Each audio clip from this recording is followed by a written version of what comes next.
You're lucky, I think, in your life if you get a chance to feel something that feels to you real and you feel warmed by it, you know, whether it's what the word love is a tremendously hard word to explain. Yeah, it's impossible. You know, you could say love is, you know, the most incredible friendship, or, you know, caring for a creature, an animal, or love of nature, or whatever.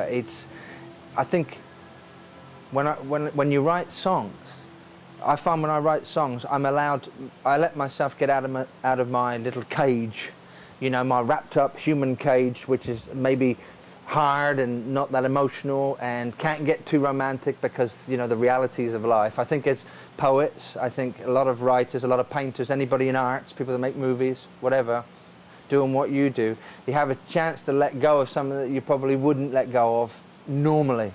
And I think that's another form of escape and a form of release. When I write a lot of love songs, I do believe in romance. I do believe in that very sensitive feeling of connection. I honestly, even though I write songs about love, don't know really what love is, bar a real connection with something you genuinely care for. You know, I'm writing a new song called Soul Print, which is really, you know, to deal with every living creature that might have touched your life, whether it's an animal, or it might have been a person, or it might have been, yeah, a painting you've seen. It made an impression on your soul.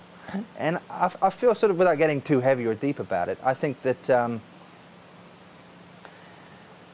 you're lucky if you're able to create something about love in art, you know.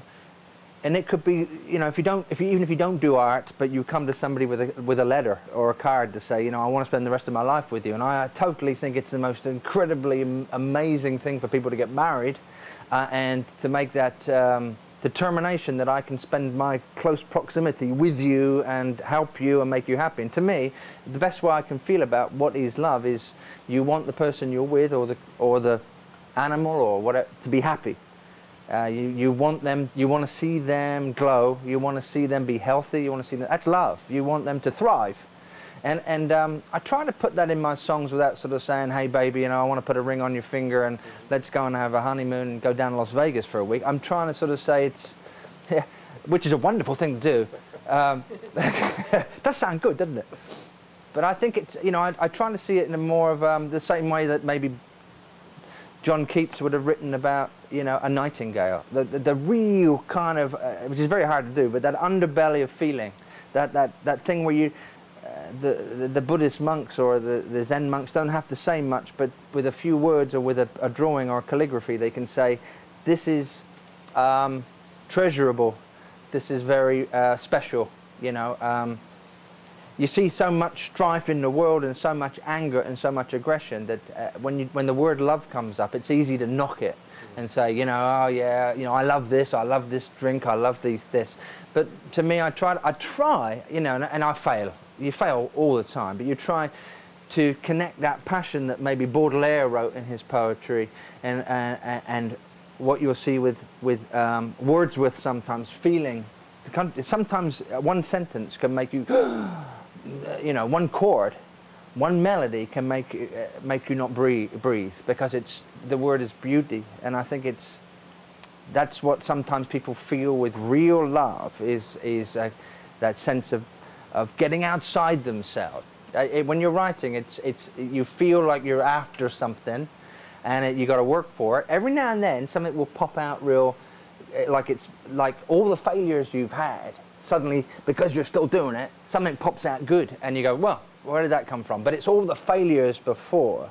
These Dreams was written in literally an hour, you know. It literally, I had Bernie's lyric in front of me, but that came like that. But, you know, a song like Fallen Angel with Robbie Robertson was possibly over a period of a year and a half of pushing, tugging, changing words, thinking about the production, and Is it because you didn't have a year and a half with These Dreams, or? No, I would have spent a year and a half on These Dreams if I'd found, you know, the first two chords that made sense. I'd have probably said, I'm moving on this is good. And I need to keep knocking, like, you know, as I am now on songs. You get a good proximity of a landscape of like, this is a good feeling, it's a good verse. I haven't found the chorus, or this is a good chorus, or this is a good, I'm singing a great melody, but nothing else is joined to it yet. You know, it's like walking down the street. You don't know which turning to take, and all of a sudden you know which turning to take. So failure is really, really massively important to writing a few good songs. So it doesn't take the wind out of your sails when you have... You get pissed off. I mean, you get down, you know, you swear and so you... what do? Do you just keep working? I have a bath. No, I have a really hot bath with a nice cup of tea, and I will play the music on revolving away from me downstairs from the bathroom, and it'll play over and over again in the distance, so I can just feel it. And then I'll get lost in a book and just get in the bath and just get the frustration over, and then it'll slowly start playing in the back of my mind in the distance, and I can tell then when I've let go of it if something is resonating, and I go, that's a nice movement. I'm not concentrating on it. It's not in my face, but its melody is haunting, and I can live with that, and you're onto something. You know, sometimes you listen to it and you go, I'm not onto something here. I've listened to it for 2 days. The mistake for lots of people is to get to the second stage too early. You start going in with your Pro Tools and all your gear and, you know, let's make the guitar solo. It's not about that, it's the chest, it's the spirit, it's the heart of the project. So cassettes make you come down and do something raw.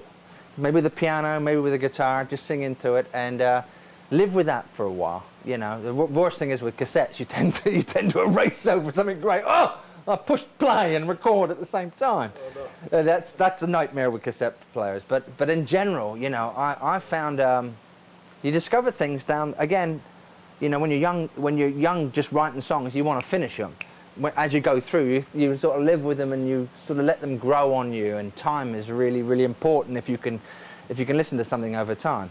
But failure it's great. You know, I mean, it's like I see a lot of things in the way you play soccer. You know, if you keep on shooting at the goal but you keep missing, it's not going to make you really stop. You're going to keep on getting nearer and nearer, and suddenly you've scored a goal. You know, so you got to. Don't necessarily see it as a negative thing. No, it's disappointing and frustrating because every time you sit down, you think it's going to come out of you like God. You know, you think, oh, I'm in the mood, and you start playing away and singing, and all of a sudden you go like, it's just crap coming out. It's dirge.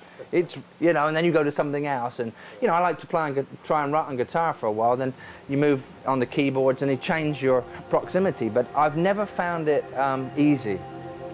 I've found it enjoyable, but I've never found it easy because you are searching for something that you don't even know is there.